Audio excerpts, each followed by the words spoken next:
Sejam bem-vindos a mais um programa da Prime TV. Obrigado, telespectador, pela tua audiência. Obrigado por esse encontro semanal que nós temos aqui na Prime para falar sobre negócios e também sobre carreira. Tenho hoje a satisfação de receber a Lu Birger, a Lu empresária e treinadora comportamental. Lu, prazer em recebê-la.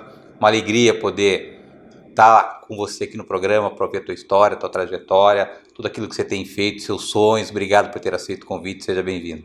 Eu que agradeço, é uma honra estar aqui com vocês, com esse querido telespectador que está aqui nos assistindo. Espero poder contribuir um pouquinho com a minha história, com a minha trajetória, a todos vocês. Falando em história, para o nosso telespectador conhecer um pouco esse caminho que te trouxe até aqui, o que você pode compartilhar conosco, Lu?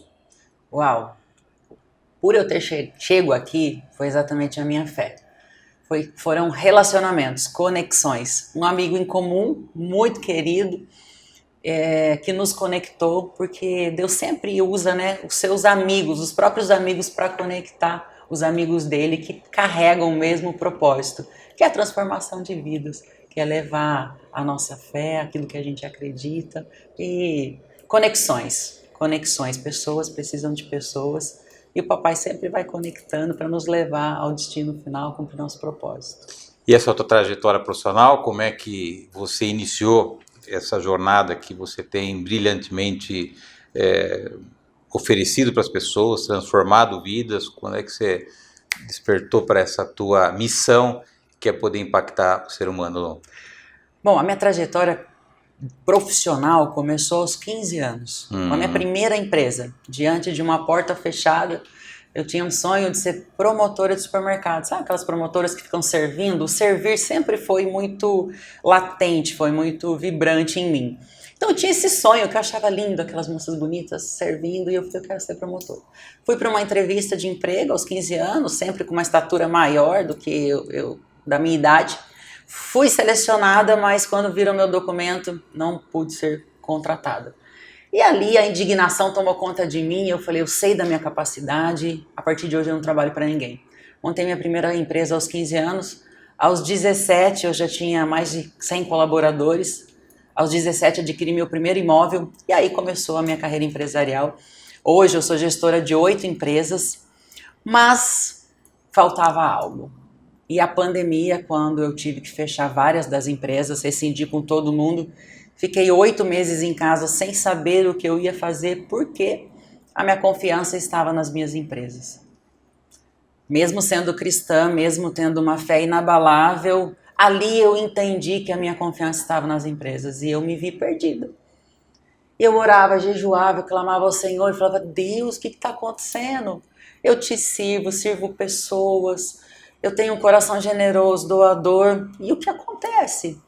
E aí foi quando Deus me lembrou da passagem de Moisés. Quando Moisés estava ali, obedecendo o chamado, conduzindo pessoas, e ele se vê diante do mar. E a única coisa que ele tinha para fazer naquele momento era orar. Mas o Senhor falou, Moisés, o que você está fazendo? E ele disse, estou orando, que é a única coisa que eu tenho para fazer. E muitas vezes a gente se vê assim, né? Ora, e as coisas não acontecem. E Deus disse para ele, não é hora de orar, é hora de marchar. Naquele momento, a chave virou. Eu falei, peraí, qual é o meu propósito de vida? O que eu amo fazer? 2020 isso. 2020, pandemia. O que eu amo fazer? Do que eu sou boa? O que as pessoas olham e elas veem que eu tenho de melhor? Eu amo pessoas. Eu sou apaixonada por pessoas. Ok, o que as pessoas apaixonadas por pessoas fazem? Foi quando o Senhor me deu a oportunidade de conhecer o Paulo Vieira. E eu vi o Paulo Vieira palestrando e eu falei, é isso que eu quero fazer, desenvolvimento humano. Aí eu comecei a jornada de autoconhecimento. Foi quando eu entendi verdadeiramente quem a Lu era. Sem as empresas, sem a gestão. E ali eu comecei a cuidar de mim e eu vi que foi extraordinário. Foi onde eu falei, caraca, o que eu fiz esse tempo todo só fazendo gestão de empresas, de dinheiro, de problema? Falei, não, é isso que eu vou fazer. E comecei a trabalhar com desenvolvimento humano.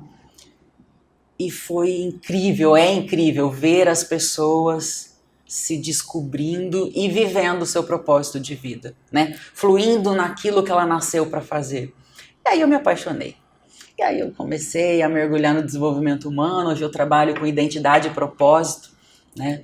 Hoje eu tenho assim clientes, né, mentorados com um sucesso financeiro extraordinário, mas perdidos dentro de si.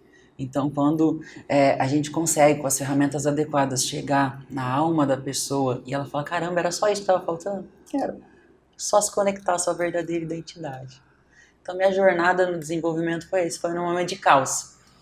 Literalmente, quando todo o meu recurso financeiro foi retirado das minhas mãos. Quando eu pude parar, né? Porque o empresário ele não para. Trabalhando o tempo todo, a minha vida era corrida, não tinha tempo para a família, não tinha tempo para mim e muitas vezes não tinha tempo para Deus, que é o principal. Agora, o ser humano tem a tendência de julgar as pessoas, né? Sim. E as pessoas normalmente são julgadas sem que quem a julga conheça a sua história, né? Sim. E a nossa história tem momentos bons, momentos ruins, né? Você mesmo citou, né? Perdas, né? Abandono, rejeições, feridas emocionais que vão se acumulando no decorrer da vida, que chega em um momento da vida, começa a alterar o nosso comportamento, né? Sim. A gente chega na Terra como um computador em branco e as primeiras coisas que a gente vai colocando na cachola é aquilo que a gente vai absorver dos nossos pais, que por consequência absorveu dos nossos avós, e assim esse negócio vai passando de geração para geração. O quanto o seu trabalho está voltado para o passado, né? Para poder resolver esses nós que normalmente as pessoas não querem resolver do passado. O quanto o passado influencia o presente e influencia o futuro na sua avaliação? Eu diria que quase que 100%, porque não tem como, é a base. É a base, é como um óculos, né? É a visão, todo entendimento que eu dou a algo, a alguém, a uma situação, ela vem a partir das experiências que eu tive. Então não tem como você falar sobre o presente, falar sobre o futuro, sem falar sobre o passado. É uma ótica, vou dar um exemplo aqui, você imagina uma cena, um pai com uma menina brincando num parquinho de diversões, uma menininha de uns 5 anos de idade. Aquele pai carinhoso, amoroso, abraça, beija, brinca, participa. Eu, Lu, olhando para essa cena, eu vou pensar, meu Deus, imagina as memórias que essa criança vai ter. A visão que ela vai ter de pai, de homem, de cuidado, ela jamais vai aceitar nada menos do que isso. Agora imagine essa mesma cena e uma mulher que foi abusada na infância por alguém que ela confiou vendo essa cena. Ela vai entrar em desespero, ela vai falar, esse cara é um abusador, ele vai levar ela para casa, ele vai abusar dessa criança. Por quê? Porque a visão dela está pautada na experiência que ela teve na infância. Como eu não passei por isso e eu já reprogramei toda a parte paterna, a minha visão hoje de um pai que é amoroso com uma filha é a melhor possível. Então toda a nossa ótica, a nossa reação de hoje, ela está pautada no passado. Então é impossível, eu já recebi assim empresários chorando, Lu, minha empresa está falindo, eu sei que você trabalha 11 pilares da vida, mas eu não tenho mais tempo a perder. Foi assim a narrativa. Eu preciso só trabalhar financeiro e profissional. Eu falei, impossível. Porque o seu emocional está arrebentado. Eu falei, deixa eu só te fazer uma pergunta. Você viu teu pai falindo alguma vez? Você acompanhou o oficial de justiça entrando na sua casa? Ele falou, acompanhei. Eu vi a polícia indo na porta da minha casa, levando o caminhão do meu pai, que era o único veículo de trabalho. Eu falei, então, enquanto você não ressignificar isso, você não vai conseguir avançar na tua empresa. Que foi impregnado. O medo de perder é tão grande que você foca tanto no medo de perder que é exatamente isso que está acontecendo com a tua vida. Então nós temos que voltar na infância, não tem como. Então hoje o meu trabalho ele está totalmente pautado no passado.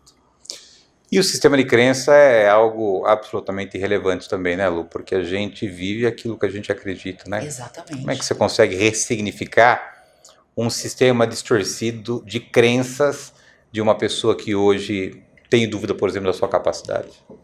Trabalhando a capacidade de merecimento. Voltando lá na infância, o que você ouviu sobre você na infância? O que você pensa ao seu respeito? Porque se eu não acreditar que eu sou capaz e que eu sou merecedora de ter uma vida próspera e abundante, que é aquela que Deus já nos prometeu, eu jamais vou alcançar isso. Por isso que tratar a base, a nossa identidade, ela é fundamental. A passagem que fala do filho pródigo, né? Ele saiu da casa do pai, pediu toda a herança, gastou tudo, perdeu tudo, e na cabeça dele, poxa, peraí, eu vou voltar e vou pedir para pelo menos ser um servo do meu pai, que pelo menos lá tem comida. E quando o pai olha para o filho, ele só abre os braços, recebe, coloca a roupa de volta, anel de autoridade, e o filho fica assim, pasmo. E é exatamente assim que as pessoas se veem. Ah, eu errei, eu pequei, eu pisei na bola, Deus não vai me aceitar, eu nunca mais vou conseguir prosperar, eu não sou merecedor. Não, peraí. Jesus morreu na cruz para quê? Para te livrar de todo o seu passado. Independente do que você fez, de onde você veio. Então, a tratar a base, a identidade de filho, ela é extremamente importante. E mudar exatamente no que eu acredito. Porque tudo que se foca expande. A fé, ela funciona das duas maneiras, tanto para o negativo quanto para o positivo. Se eu acredito que eu não sou merecedor, que nada faz sentido para mim, é exatamente essa vida que você vai ter. A partir do momento que eu acredito que sim, prosperar, abundar é para mim, empreender, fazer gestão é para mim, isso vai ser uma realidade na minha vida. Muito bem, Lu, eu vou pedir a tua licença para um rápido intervalo. Na volta nós retomamos aqui o assunto com a Lu Birger, a Lu empresária e treinadora comportamental. Nós voltamos no instante.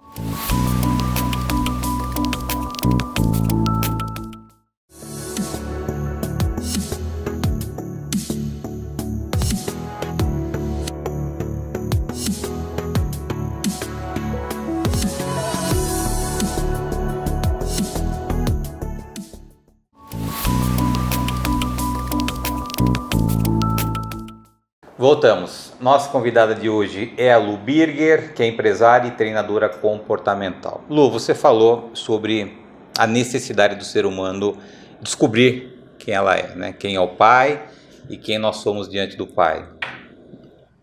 O quanto que as religiões, colocando um peso que Deus nunca colocou sobre a vida do ser humano, tem de alguma maneira roubado a identidade das pessoas e tem trazido o entendimento de um Deus juiz do que um Deus Pai. Como é que você tem visto esse desserviço que muitas religiões, e aqui não quero criar uma doutrina em cima disso, mas muitas religiões colocam peso sobre a vida da pessoa e que ao invés dessas pessoas se distanciarem da religião, elas acabam se distanciando de um Deus que nunca existiu, que é um juiz. Como é que você trabalha? Como é que você vê isso? Qual a tua leitura sobre isso? Eu me apaixonei pela inteligência emocional porque eu descobri que eu era extremamente religiosa. E se eu continuasse do jeito que eu estava, mesmo fazendo tudo certo dentro de uma igreja, muito provavelmente eu não herdaria os céus e a salvação, que é o que todos nós buscamos e procuramos. Por quê? Porque muitos homens e mulheres foram chamados para levar o evangelho, e eu entendo que a religião, ela é o que segura o mundo de virar um caos, né? Muitas pessoas deixam de matar, roubar, prostituir, adulterar por conta da religião. A palavra do Senhor, ela diz para que nós estejamos em comunhão uns com os outros. E o aprender, o saber, o conhecimento vem do ouvir. E a igreja traz esse ouvir. Mas depois que eu conheci a inteligência emocional e eu fui entender sobre crenças, sobre a ótica, eu comecei a fazer processos de coach com pastores, com muita resistência ainda, uma resistência que eu também tinha, por falta de conhecimento, né? Conhecereis a verdade vos libertará. E o que eu pude identificar? Homens e mulheres de Deus, de oração, de jejum, temente a Deus, mas com muitas crenças erradas. Porque aprenderam assim, porque é uma repetição de padrão. Então, a interpretação que eu, como pastora, hoje eu sou líder, né, de uma célula, então eu cuido de pessoas, eu não fui ordenada pastora. Eu cuido de pessoas e eu coloco a minha interpretação sobre um texto, segundo a minha ótica e as experiências que eu tive. Então, não que os pastores sejam errados, claro que assim como qualquer outra profissão existem bons e ruins, mas eles acabam colocando a ótica deles mediante as crenças deles e as experiências que eles tiveram em cima daquela palavra. Não que sejam ruins ou que queiram fazer as coisas ruins, mas em muitos casos é sim colocado um fardo desnecessário. Jesus era simples, o evangelho é simples. Eu tenho acesso direto a Deus porque Jesus morreu e o véu foi rasgado. Então aquela coisa de, você precisa de a mão de um pastor sobre a sua cabeça para que algo aconteça, isso não existe. Eu tenho acesso diretamente com Deus. Eu tenho também na minha casa, eu tenho momentos extraordinários com Deus. Deus fala comigo, a gente chora junto ali, ele é meu pai, eu deito no colo dele, na minha casa, sem um templo, né? E o que acontece? Existem muitas doutrinas, muitos costumes, se você não fizer isso, você vai para o inferno, se você não for na igreja, você não vai para o céu, e aí a pessoa começa a ir por quê? É por medo do pastor? É por medo de ir para o inferno? Não, nós precisamos buscar a Deus porque nós o amamos, porque nós o vemos como um pai amoroso que nos amou a ponto de dar seu único filho. Você daria seu filho para morrer no lugar de um estuprador, de um bandido, de um assassino? Eu acho que eu não daria. E Deus fez isso por nós. E a verdadeira paternidade é essa. E muitas pessoas não colocam a confiança num Deus vivo, mas sim num pastor, num homem que é falho como a gente. Então hoje o que eu vejo? Quando eu hoje com a inteligência emocional tenho meu pastor, tenho meu apóstolo, amo a vida deles, mas hoje eu estou no culto, o que faz sentido eu absorvo. E algumas coisas eu não concordo e hoje eu tenho a maturidade de entender, isso não é para mim, isso eu não vou aplicar. Isso é para mim, eu vou aplicar. Então, quando nós entendemos quem nós somos em Deus e nós temos a identidade ativada, eu não vou ser manipulada, de repente, por uma dor de uma pessoa. Jesus, por que ele não caiu em tentação no deserto? Porque ele tinha clareza da identidade dele. Ah, diabo, se tu és filho, transforma essa pedra em pão, colocando em xeque a identidade dele. E é o que acontece muitas vezes com um ser humano que não tem identidade. Ela quer provar para o outro que ela não é. Por quê? Porque ela sente necessidade de aprovação. Quando o principal já nos aprovou. Deus já nos aprovou. Ele nos amou de tal maneira. Então, se eu tenho intimidade com ele, você pode falar alguma coisa aqui que vá contra a minha identidade? Eu falo, bom, Luciano, te respeito, essa é sua opinião, mas essa sua opinião não tem nada a ver com a minha identidade. Porque uma pessoa que descobre quem ela é em Deus, nada nem ninguém é capaz de paralisar os sonhos e projetos dessa pessoa. Muito bem, Lu. E tem uma obra, sua primeira obra, e eu já estou sabendo que vem mais duas. Ative Sua Fé como Dinamite. Como é que nasceu essa obra e o que o leitor vai ganhar adquirindo esse teu livro? Essa obra fala, né, sobre a fé. A fé é quando tudo parece perdido, quando aconteceu a traição, aconteceu a quebra financeira, que a pessoa está lá no fundo, achando que não tem mais jeito, está sem esperança. É exatamente a proposta desse livro. É lembrá-la que a situação momentânea não define o teu futuro e muito menos quem você é. A palavra do Senhor diz que no mundo tereis aflições, mas tende bom ânimo. Papai venceu o mundo, nós também vamos vencer. Então, independente da situação que você esteja passando nesse momento, isso não te define. Existem aqui códigos poderosíssimos diretamente dos céus para te auxiliar a voltar a acreditar naquele que te formou, naquele que tem um plano perfeito para a tua vida, que não tem plano B, que não muda, que é o mesmo ontem, hoje será eternamente. Eu falo sobre atos proféticos, algo que a religião vai muito contra, principalmente as evangélicas, né, sobre atos proféticos, você colocar a sua confiança em algo material. Eu trago aqui muitas vezes que o próprio Jesus usou coisas físicas para ativar o mundo espiritual. Eu ensino como fazer esses atos proféticos que eu fiz na minha vida e que foi algo explosivo. Repassei isso para alguns discípulos e eles aplicaram e tem vários testemunhos aí falando sobre ele. Comecei a fazer esses atos proféticos, testemunhos chegando. Um dia eu estava indo para o meu trabalho e o Senhor falou comigo: filha, escreva um livro. Eu parei o carro no meio da rua, olhei para o céu. Eu falei, agora o Senhor pegou pesado. Eu sempre sou obediente, mas isso foge muito da minha capacidade. Porque como eu montei uma empresa com 15 anos, eu só trabalhava. Parei os meus estudos. Nunca fui adepta à leitura, então eu nunca tinha lido um livro, senão a Bíblia. Falei, Deus, eu não sei nem por onde começar, não faço ideia. E ele disse, foi por isso que eu te escolhi, porque não é sobre você, é sobre mim. E tudo que eu disser você vai escrever. Falei, ok, então tá bom, eu vou obedecer. Mas aí eu falei, então me conecta com pessoas que vão me ajudar. E ele me conectou com o dono de uma editora, em um dos cursos que eu fiz, e ele me disse que iria me ajudar. Eu me comprometi a entregar o livro escrito numa data. tinha a data, eu tinha que cumprir. Comecei a esboçar, em 2 dias Deus me deu o livro todo. Tudo que Deus foi falando, eu fui escrevendo. Entreguei para a editora, passou 15 dias, ele não respondeu. Mandei uma mensagem, ele falou, Lu, não é o perfil da nossa editora, nós não vamos lançar.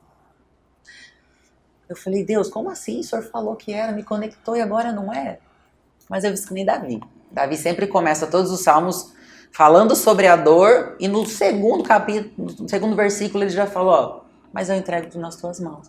Falei, Senhor, o Senhor que pediu, não é meu, eu nem queria escrever um livro, então eu sei que o Senhor tem o melhor. Me conectou com outra editora, o livro aconteceu, lançamos no dia 15 de setembro, às 18h30, eu não sabia, nesse mesmo horário, lá em Israel estava acontecendo a viração do ano, comemorando o Ano Novo em Israel, e Deus usou uma pessoa para mandar uma mensagem no meu Instagram. Disse assim, Lu, o Senhor pede para você se apressar, que os seus livros chegarão nos Emirados Árabes. Eu falei, Emirados Árabes? Israel? Explosão? Vão me prender se eu chegar com esse livro lá. Judeus, muçulmanos, não acreditam em Jesus. Aí chega a Lu lá, falando sobre ato profético, falando de Jesus. Mas tá bom, se o senhor tá falando, nós vamos. Nós tínhamos uma viagem marcada para Israel em maio. Ela foi adiada e foi transferida para outubro. Dia 2 de outubro nós embarcamos para Israel, levei meus livros. E no dia 7 nós estávamos lá quando começou a guerra entre Israel e Hamas. Fomos avisados da guerra, nós estávamos no meio daquele caos. E eu gravando story, falando sobre a fé, falando sobre paz em meio à guerra. E todo mundo, você é doida? Como é que você tá tranquila desse jeito no meio da guerra? E eu gravando história, os caças passando, barulho de rajada, metralhadora. E eu louvando ao Senhor, que eu falei, Pai, o Senhor me trouxe aqui para eu viver exatamente essa fé no meio do cenário de caos. Porque ter fé no meio de um cenário tranquilo, onde está tudo dando certo, é fácil, né? Mas é no meio do caos. Eu falei, a hora é agora. E eu já tinha tentado algumas entrevistas, Luciano, para emissoras para divulgar o livro. Por quê? Qual que é o meu intuito? Levar essa mensagem para o máximo de pessoas, penitenciárias, hospitais. Então eu precisava de visibilidade. Ninguém. Porta fechada, fechada, fechada. Quando nós estávamos em Israel, nós voltamos com o primeiro voo da FAB. Eu estava no meio dos 211 brasileiros que retornaram com o primeiro voo da FAB. E eu desci com a bandeira de Israel e com o meu livro nas mãos. E a minha foto com o livro nas mãos percorreu o mundo todo. E hoje tem entrevistas, já foram transmitidas para mais de 191 países, falando exatamente sobre essa mensagem. Então eu digo que Deus, Ele sempre tem o plano e a rota perfeita. E eu estava no lugar certo, na hora certa, para que a mensagem dele fosse propagada pelo mundo. Então esse livro é para você que está no meio do caos, recebeu um diagnóstico, divórcio, falência, desistiu da vida. Esse livro é para você. Lu, a gente tem 1 minuto para encerrar o nosso programa. Se você puder deixar uma mensagem para aquela pessoa que não sabe exatamente o que ela está fazendo na vida, que ela não tem a visão de um pai amoroso que a gente já conheceu, o que você diria para essa pessoa que hoje talvez pense em até eventualmente tirar sua própria vida? Eu diria para você que você é um projeto de Deus que nasceu para dar certo. Quando você ainda era um pequeno embriãozinho na barriga da sua mãe, o Senhor já te chamava pelo nome. Ele te criou para um propósito nessa terra. E tudo isso que você está passando nesse momento, talvez até pensando em tirar a própria vida, é para que amanhã o seu testemunho salve milhares de vidas. Você não foi o acaso, você não foi por acaso, você é um projeto de Deus que nasceu para dar certo. Se procure, tenha intimidade. Lu, eu nunca ouvi, busque que você vai achar essa intimidade. E o Senhor vai revelar no seu coração quem você é, para o que você nasceu e qual o propósito. Que você está nessa vida. Enquanto você tiver fôlego de vida, ainda há esperança. Obrigado, Deus abençoe. Amém, Deus te abençoe. Obrigado, telespectador, por essa companhia em mais esse programa da Prime. Lembrando que o programa Neto vai ao ar toda terça-feira, 21h30 da noite. Aguardo vocês na próxima semana. Até lá.